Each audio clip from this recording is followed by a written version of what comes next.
Halo Sobat Biko, selamat datang di Casual Podcast Visual.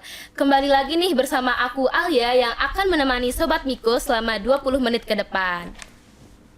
Oke, di episode kali ini kita akan membahas topik yang sangat menarik nih. Ada yang tahu gak sih Sobat Miko, kita akan membahas topik apa? Yaps, benar sekali, kita akan membahas topik tentang kampus Kominfo versus kampus Kemendikbud.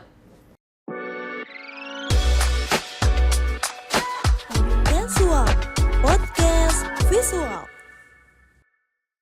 Wah, dari luarnya udah menarik banget gak sih Sobat Miko? Maka dari itu tentu saja kita akan kedatangan dua narasumber yang sangat luar biasa ini, yaitu Ibu Sinto dan Kak Alvan yang akan membahas dan menjawab penasaran Sobat Miko semua nih tentang kampus Kominfo versus kampus Kemendikbud. Selamat pagi Ibu Sinto, Kak Alvan. Selamat pagi. Boleh nggak sih memperkenalkan dirinya dulu ke sobat-sobat Miko? Ya. Nah, dari itu. Terima kasih Mbak Alia. Iya Ibu. Nama saya Dr. Sinto Diwirawati, SHS SMA. Ya, kebetulan di SMM ini Bu Sinto menjabat sebagai pembantu ketua 1 bidang akademik. Oke, Kak Alvan boleh diperkenalkan dirinya nih ke sobat-sobat Miko. Oke, terima kasih Alia. Izin memperkenalkan. Perkenalkan, nama saya Alvan Fadisya Putra. Saya saat ini berpendidikan di semester 5, jurusan manajemen produksi siaran. Nah, kita lanjut aja yuk ke topiknya. Yang pertama Alia mau nanya nih ke Ibu, sebelum kita lanjut mengenai kampus Kominfo lebih dalam nih, Ibu bisa tolong dijelaskan gak sih terlebih dahulu mengenai kampus STMM itu sendiri dan apa sih keterkaitannya dengan Kominfo? Ya. Baik Mbak Alia, jadi sebenarnya bukan kampus Kominfo ya, jadi kita ini namanya perguruan tinggi kementerian lain, PTKL. Ya, jadi dasar hukumnya itu ada terbitnya di PP 57 tahun 2022 tentang PTKL, yaitu perguruan tinggi kementerian lain. Jadi SMM ini bukan di bawah Kemendikbud, tapi di bawah kementerian lain, yaitu Kominfo, seperti itu. Oke. Jadi di pasal 5 ayat 2 tentang Undang-Undang Dasar Negara Republik Indonesia, dan ada dasar hukumnya di Undang-Undang Nomor 12 Tahun 2012 tentang pendidikan tinggi. Oke Sobat Miko, ini penjelasan singkat nih dari Ibu Sinto mengenai kampus STMM dan juga keterkaitannya dengan Kominfo. Nah Ibu, kalau boleh tahu nih, perbedaan kampus kita STMM ini yang berada di bawah naungan Kominfo dengan kampus yang di luar yang berada di naungan Kemendikbud itu apa sih Bu? Ya, kalau kampus kita SMM itu di bawah PTKL ya, perguruan tinggi kementerian lain ya, itu bisa juga kan banyak ya PTKL di Indonesia itu ada sekitar 140-an ya. Ada yang di bawah Kementerian Keuangan, terus di bawah Pertanian, di bawah hampir semua departemen itu mempunyai perguruan tinggi kementerian lain seperti itu. Dan tapi kalau kita kita juga mengacu ke Kemendikbud ya, semua aturan-aturan. Jadi seperti adanya penjaminan mutunya itu juga dijamin oleh di Kemendikbud. Oke. Baik Ibu, terima kasih ya atas penjelasannya. Kalau begitu Ibu, sebenarnya apa sih yang menjadi fokus Kominfo nih terhadap kampus yang dinaunginya ini? Oh ya, di PP 57 tahun 2022 itu ya ada penyelenggaraan pendidikan tinggi melalui PTKL atau pendidikan tinggi kementerian lain. Sebagaimana dimaksud pada ayat 1, itu terdiri atas penyelenggara pendidikan kedinasan pada jalur pendidikan formal dan atau pendidikan tinggi non kedinasan. Ya, kebetulan kalau di SMM ini termasuk di dalam pendidikan tinggi non kedinasan ya. Karena kita menerima mahasiswa dari fresh graduate dari SMA dan SMK ya. Tapi kalau yang kedinasan dan setelah itu ya dari sama-sama SMK, tapi kita setelah lulus SMM itu tidak menyalurkan secara langsung. Seperti itu. Kalau pendidikan kedinasan itu ya seperti akabri, terus apa yang ke Departemen Keuangan tuh yang terkenal? Stan. STAN ya. Itu juga kalau itu termasuk pendidikan kedinasan. Karena setelah lulus dia harus tes sebagai PNS seperti itu. Oke, setelah kita mendengar nih Sobat Miko ya apa yang disampaikan oleh Ibu Sinto mengenai fokus Kominfo nih terhadap kampus STMM tuh seperti apa. Contohnya kayak teknologi informasi, komunikasi, dan media digital. Sekarang kita akan membahas tentang apa saja sih pengaruh kebijakan Kominfo terhadap kurikulum dan pengembangan sumber daya manusia di kampus ini. Baik Mbak Alia, jadi di PP 57 tahun 2022 itu kan ada di pasal 5 ayat 1 dan ayat 2. Program studi pada PTKL itu harus berdasarkan program prioritas nasional masing-masing kementerian lain atau LPNK dan bersifat teknis dan spesifik untuk memenuhi kebutuhan pasar kerja. Jadi di SMM ini disesuaikan dengan Kementerian Kominfo, program-program yang ada di Kementerian Kominfo. Oke, wah nggak kerasa ya Bu, udah banyak sekali nih kita dapat informasi mengenai kampus yang berada di bawah naungan Kominfo. Oke, Alia mau lanjut nih ke Kak Alvan selaku mahasiswa STMM nih. Kakak selama ngampus di STMM ini program dan kegiatan apa saja sih yang kakak bisa jalankan karena berada di bawah naungan Kominfo? Baik, terima kasih Alia. Mungkin yang pertama yang dalam waktu dekat ini ya, itu ada di event 17 Agustus kemarin kita mendapatkan kesempatan untuk mengantar sang merah putih di tiang tertinggi di lingkungan Kementerian Informasi dan Informatika. Selanjutnya saat saya berada di bawah lingkungan Kominfo, saya berkesempatan di semester 3 mendapatkan sertifikasi kerja nasional Indonesia itu di ahli digital. di pusat Kominfo di pusat pengembangan sumber daya Kominfo yang di Yogyakarta. Nah, mungkin dua hal itu yang paling berkesan di saya ketika saya berada di lingkungan Kominfo sih Alia. Oke, baik Kak. Terima kasih ya atas penjelasannya. Alia mau balik lagi nih Kak ke Ibu Sinto.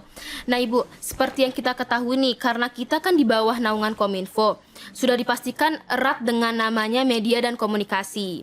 Apakah ada nih kolaborasi dengan industri di bidang tersebut? Dan lalu seberapa besar sih kemungkinan dukungan pendanaan dari pemerintah terkait proyek tersebut? Oh ya, terima kasih Mbak Alia. Iya, Ibu. Ya, karena kita di bawah Kominfo dan program-program Kominfo itu selalu ada juga ya di tempat kita. Jadi kan latar belakangnya ada visi Indonesia digital. Jadi di tahun 2045 itu bertujuan untuk menjadikan Indonesia sebagai kekuatan digital utama di Asia Tenggara serta mewujudkan Indonesia yang berdaya saing dengan penguasaan teknologi digital. Ya. Jadi di Kominfo ini banyak sekali kita membentuk untuk talenta digital ya melalui program DTS. Oke. Wah, ternyata banyak sekali ya teman-teman manfaat yang bisa kita dapatkan dari keterlibatan Kominfo pada program-program pendidikan dan pelatihan di kampus STMM ini. Nah, tadi kan pembahasan mengenai privilege naungan Kominfo nih. Kalau ada keuntungan berarti ada kebalikannya dong, yaitu hal-hal yang tidak bisa dilakukan jika di bawah Kominfo. Nah, sebagai mahasiswa nih Kak Alvan ngerasain gak sih hambatan terbesar dalam akademik gitu? Seperti contohnya kayak akses ke program beasiswa yang dan akreditasi yang di bawah kelolanya Kemendikbudristek gitu. Oke, baik, aku izin jawab ya Ibu ya mengenai hal itu. Mungkin yang saya rasakan hambatannya itu adalah paling besar itu di pertukaran pelajar luar negeri.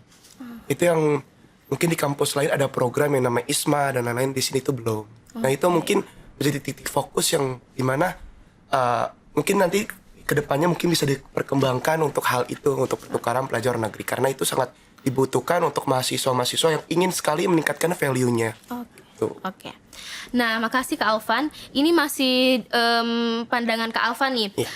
Apa sih perbedaan antara kita sebagai anak kampus di bawah naungan Kominfo dan mereka yang berada di bawah naungan Kemendikbud? Boleh dong Kak disebutkan juga nih keuntungan dan kekurangan berada di bawah naungan Kominfo dan Kemendikbud. Oke, yang pertama itu saya selalu nggak percaya kalau ada orang ngomong setiap kampus itu sama aja. Itu saya nggak percaya banget karena setiap kampus itu memiliki privilege-nya masing-masing. Kebetulan kita juga ada di bawah Kominfo. Untungannya apa? Yang saya lihat adalah kita berenang di industri yang saat ini lagi meningkat. Itu adalah digital. Itu sangat menguntungkan bagi kita untuk berinovasi, berevolusi untuk segala program kerja yang kita inginkan. Tetapi kekurangannya yang saya sebutkan tadi, mungkin yang di kampus-kampus luar yang di bawah Kementerian Pendidikan itu ada kampus Merdeka. Di kampus Merdeka itu ada MSIP dan terus ada ISMA dan lain-lain. Di sini mungkin dia mempunyai program kerja yang lain. Itu ada DTS, Digital Talent. Digital Talent itu sebenarnya sudah menyakupi semuanya hal. Tetapi kan masih banyak mahasiswa yang dimana masih belum tahu lah untuk hal itu. Mungkin untuk itulah memiliki kekurangan di sana gitu. Oke. Dari pembahasan awal tadi nih Kak, kan kita kita sempat menyenggol nih soal bantuan dari pemerintah Kominfo untuk anak-anaknya mengadakan sebuah proyek. Kalau menurut Kakak nih, kalau dari kampus lain yang di bawah Kemendikbud, bagaimana sih beroperasinya serta dukungannya?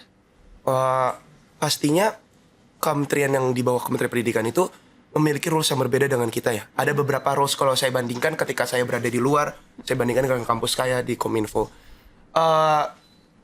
Biasanya banyak di masalah keuangan. Ketika kita mengadakan event, ketika kita mengadakan sesuatu, pasti dibentrok dengan rules kementerian itu. Aku pernah waktu itu mengadakan event yang aku pikir ini adalah event besar ya. Itu adalah Indonesia Australia, berada di kampus kita. Waktu itu kami terkendala karena perihal keuangan di bagian undang-undang. Nah, untuk itulah mungkin di Kementerian Pendidikan dan lain hal itu menjadi agak riskan dan agak aman.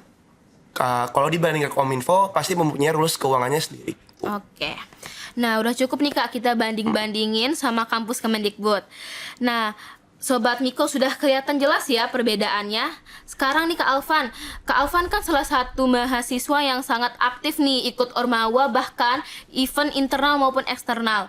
Kakak bisa tolong sampaikan gak sih ke Sobat Miko semua tentang apa saja sih program-program yang sukses diimplementasikan di kampus berada di bawah naungan Kominfo ini?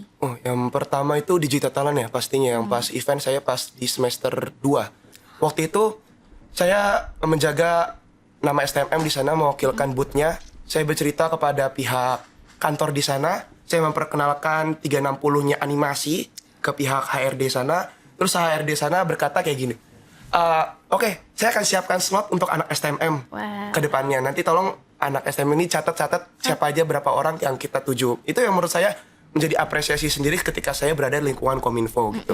Terus juga ada lagi yang saya sebutkan tadi, itu adalah Indonesia Australia. Itu kita menang tender event itu mungkin karena kita berada di lingkungan Kominfo. Yang kita unggul-unggulkan di sana adalah kita adalah kampus digital yang nantinya akan berinovasi untuk mewujudkan impian sang vendor tersebut. Nah, itu sudah terwujud dengan hasil yang dimana mereka sesuai dengan apa yang mereka inginkan di pihak vendornya maupun di pihak kitanya. Oke, pemaparannya sangat bagus sekali ya Kak Alvan. Sekarang saya mau kembali lagi nih kepada Ibu Sinto. Apakah Ibu pernah mengalami masalah terkait batasan kementerian dan bagaimana sih cara mengatasinya? Ya, terima kasih Mbak Lia.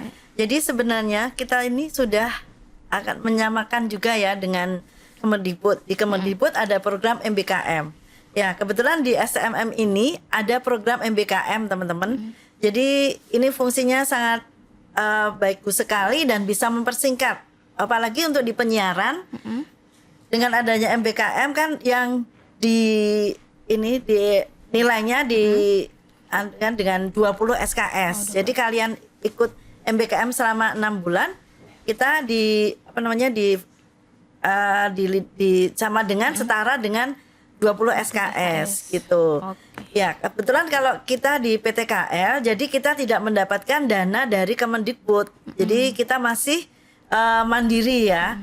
Tapi di Kominfo juga ada program TSA, Talent Skills Academy, ya. Itu hampir mirip dengan MBKM. Dia juga menerima dengan mahasiswa di luar, ya. Dan ini kemarin sudah kita uji coba ya. Yang pertama ini ada hanya 3 bulan lah. 3 bulan. Jadi magang bersertifikat. Jadi selain magang, setelah itu kita akan mengikuti sertifikasi seperti itu. Oke. Dan kalau ini apa namanya? Kalau di MBKM kita juga MBKM mandiri, ya. Kebetulan juga memang harus biaya sendiri juga ya. Tapi kalau di Kemendikbud itu ada dana dari tadi MSIB. Gitu. Tapi malah Kominfo itu juga menerima MSIB tapi dari perguruan tinggi negeri lainnya. Seperti itu. Oke, mungkin Ibu sedikit saran nih yang ingin disampaikan kepada Sobat Miko dan teman-teman di luar sana yang mau join gitu menjadi mahasiswa atau mahasiswi dari kampus yang dinaungi Kominfo ini. Serta apa sih harapan kedepannya menurut Ibu buat kampus STMM ini? Ya, makasih Mbak Alia. Jadi ini kita di bawah Kementerian Kominfo ya. Jadi kita punya plus lah ya. Jadi kalau kalian mau magang juga nggak usah nyari-nyari di jauh tempat.